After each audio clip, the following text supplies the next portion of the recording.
വയനാട് ഉരുൾപൊട്ടലിൽ കാണാതായവരുടെ പട്ടിക പുറത്തുവിട്ടു. 138 ആളുകളുടെ പേരും ചിത്രവും അടങ്ങുന്നതാണ് പട്ടിക അപൂർണമാണെന്നും കാണാതായവർ മറ്റുള്ളവർ ഉണ്ടെങ്കിൽ വിവരം കൈമാറാൻ സർക്കാർ ഇപ്പോൾ നിർദ്ദേശിച്ചിട്ടുണ്ട്. അതിനിടെ ഉരുൾപൊട്ടൽ പഠിക്കാൻ കേന്ദ്ര സംഘം എത്തുമെന്ന കാര്യത്തിലും തീരുമാനമായി. ആഭ്യന്തര മന്ത്രാലയത്തിന്റെ നേതൃത്വത്തിലാണ് കേന്ദ്ര സംഘം എത്തുക. 9 മന്ത്രാലയങ്ങളുടെ പ്രതിനിധികൾ ചേർന്നതാണ് സംഘം. വിവരങ്ങളുമായി അനഘ റീജ ഭരതൻ ചേരുകയാണ്. ഒപ്പം സൂര്യസുജിയും ചേരും. ആദ്യം അനഘയിലേക്ക്. അനഘ, എന്തായാലും കാണാതായവരുടെ എണ്ണം നമ്മൾ ഇപ്പോൾ പറയുന്നതല്ല എന്ന് സർക്കാരിന് തന്നെ അറിയാം. ഇനിയും കണ്ടെത്താനുള്ള ആളുകൾ തന്നെ 200-ന് അടുത്താണ്. പക്ഷേ ഇപ്പോൾ പുറത്തുവിട്ട ആളുകൾ 138 ആളുകൾ മാത്രമാണ്. എന്താണ് നിലവിലെ സാഹചര്യം? തീർച്ചയായും ഇന്ന് രാവിലെയാണ് ഇത്തരത്തിൽ കാണാതായവരുടെ ഒരു ലിസ്റ്റ് സർക്കാർ പുറത്തുവിട്ടത്. ഇതിൽ 138 ആളുകളെയാണ് നിലവിൽ കാണാതായത് എന്നും ഈ ലിസ്റ്റ് അപൂർണമാണ് എന്നും കൂടുതൽ ആളുകളെ കാണാതായിട്ടുണ്ടെങ്കിൽ ആർക്കെങ്കിലും അറിയുമെങ്കിൽ ഈ ലിസ്റ്റിലേക്ക് പേര് നൽകാം, അല്ലെങ്കിൽ അത് വിവരം അറിയിക്കാം, സർക്കാരിലേക്ക് വിവരം അറിയിക്കാം എന്നും സർക്കാർ ഇപ്പോൾ വ്യക്തമാക്കുന്നു.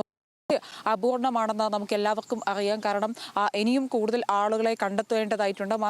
ചിലരുടെ പേര് വിവരങ്ങൾ പോലും ആരൊക്കെ മരിച്ചിട്ടുണ്ട് എന്നതടക്കമുള്ള കാര്യങ്ങൾ നമുക്ക് ഇനിയും ലഭിച്ചിട്ടില്ല. മാത്രമല്ല, ചില മൃതദേഹ അവശിഷ്ടങ്ങൾ ലഭിച്ചിരുന്നു. ചില മൃതദേഹങ്ങൾ നമുക്ക് തിരിച്ചറിയാത്ത മൃതദേഹങ്ങളും നമ്മൾ കണ്ടെത്തി അത് സംസ്കരിക്കുകയും ചെയ്തിരുന്നു. അതുകൊണ്ട് തന്നെ ഈ ലിസ്റ്റിൽപ്പെട്ടവരുടെ മൃതദേഹങ്ങൾ നമ്മൾ കണ്ടെത്തിയിട്ടുണ്ടോ, അല്ലെങ്കിൽ ഈ ലിസ്റ്റിൽപ്പെട്ടവരുടെ മൃതദേഹ അവശിഷ്ടങ്ങളടക്കം നമ്മൾ കണ്ടെത്തി സംസ്കരിച്ചിട്ടുണ്ടോ എന്നുള്ള കാര്യത്തിലും നമുക്ക് വ്യക്തത ഒന്നും തന്നെയില്ല. ഏതായാലും കേന്ദ്ര ആഭ്യന്തര മന്ത്രാലയത്തിന്റെ 9-അംഗ സമിതി നാളെ വയനാട്ടിൽ എത്തും. രാവിലെയോടുകൂടി തന്നെ ഈ ആഭ്യന്തര മന്ത്രാലയത്തിന്റെ സമിതി നാളെ വയനാട്ടിലെ മുണ്ടക്കൈ, ചൂരൽമല ഉൾപ്പെടെയുള്ള പ്രദേശങ്ങളിൽ സന്ദർശനം നടത്തും എന്നാണ് നമുക്കിപ്പോൾ മനസ്സിലാക്കുന്നത്. ഇതൊരു ദേശീയ ദുരന്തമായി പ്രഖ്യാപിക്കുന്നതടക്കമുള്ള കാര്യങ്ങളും ഈ മന്ത്രാലയത്തിന്റെ സന്ദർശനം കഴിഞ്ഞ ശേഷം നമുക്ക് ഒരു പക്ഷേ ഉണ്ടായേക്കാം എന്നും നമ്മളിപ്പോൾ മനസ്സിലാക്കുന്നു. ഏതായാലും മന്ത്രിസഭയുടെ ഉപസമിതി നിലവിൽ ഇപ്പോഴും വയനാട്ടിൽ ക്യാമ്പ് ചെയ്തു വരികയാണ്. മന്ത്രിസഭയുടെ ഉപസമിതി നിലവിൽ ഇപ്പോൾ യോഗം ചേർന്ന് വരികയാണ്. ഇതിനുശേഷം ഈ മന്ത്രിമാർ ഈ സോണുകളായി തിരിച്ച പ്രദേശങ്ങളിൽ ഇന്ന് സന്ദർശനം നടത്തുമോ എന്നുള്ള കാര്യങ്ങളും ഇനി പുറത്തു വരേണ്ടതായിട്ടുണ്ട്.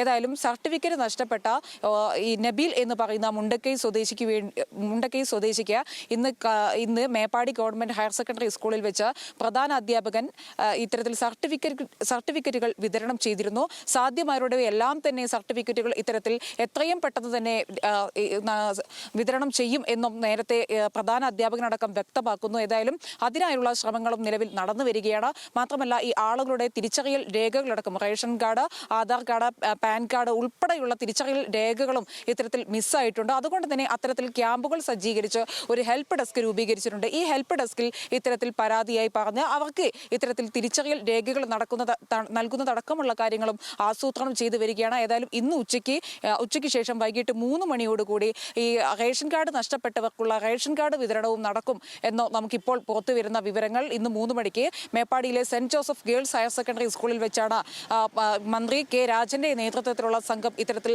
റേഷൻ കാർഡുകൾ വിതരണം ചെയ്യുക എന്നും നമ്മളിപ്പോൾ മനസ്സിലാക്കുന്നു. ഏതായാലും തിരച്ചിൽ ഇന്ന് 9-ാം നാൾ എത്തിയിരിക്കുകയാണ്. ഇന്ന് രാവിലെ 6 മണിയോടുകൂടി തന്നെയാണ് തിരച്ചിലുകൾ ആരംഭിച്ചിട്ടുള്ളത്. വൈകിട്ട് 6 മണി വരെയാണ് തിരച്ചിലുകൾ നടക്കുന്നത്. 6 സോണുകളായി തിരിച്ച് 1500-ഓളം ആളുകളാണ് ഈ തിരച്ചിലിൽ പങ്കെടുക്കുന്നത്. വിവിധ സേനാംഗങ്ങൾ ഈ തിരച്ചിൽ സംഘത്തിലുണ്ട്. മാത്രമല്ല, ആർമി, ഫയർഫോഴ്സ് അടക്കമുള്ള വനപാലക സംഘം അടക്കമുള്ള നിരവധി സേനാംഗങ്ങളും ഈ തിരച്ചിൽ സംഘത്തിലുണ്ട്. ഇന്ന് പ്രത്യേക ദൗത്യ സംഘത്തിന്റെ രണ്ടാം ദിവസമാണ് ഇന്ന്. കാരണം ഇന്ന് പ്രത്യേക ദൗത്യ സംഘം സൺറൈസ് വാലി കേന്ദ്രീകരിച്ചുള്ള ഒരു തിരച്ചിലുകൾ നടത്തുന്നുണ്ട്. ഇന്ന് ഒരു നായയെ അടക്കം കൊണ്ടുപോയിട്ടാണ് ഇത്തരത്തിൽ പരിശോധന നടത്തുന്നത്. 12-അംഗ ടീമുകളായാണ് 4 ആർമി ഉദ്യോഗസ്ഥരും അതുപോലെ തന്നെ സ്പെഷ്യൽ പോലീസിന്റെ 4-അംഗ സംഘവും 2 വനപാലക സംഘവും ഈ പോലീസ് ആർമിയുടെ നായ അടക്കം ഇത്തരത്തിൽ പരിശോധനയ്ക്കായി പോയിട്ടുണ്ട്. കൂടുതൽ മൃതദേഹ ഭാഗങ്ങൾ അല്ലെങ്കിൽ കൂടുതൽ മൃതദേഹ അവശിഷ്ടങ്ങൾ കണ്ടെത്താൻ സാധിക്കും.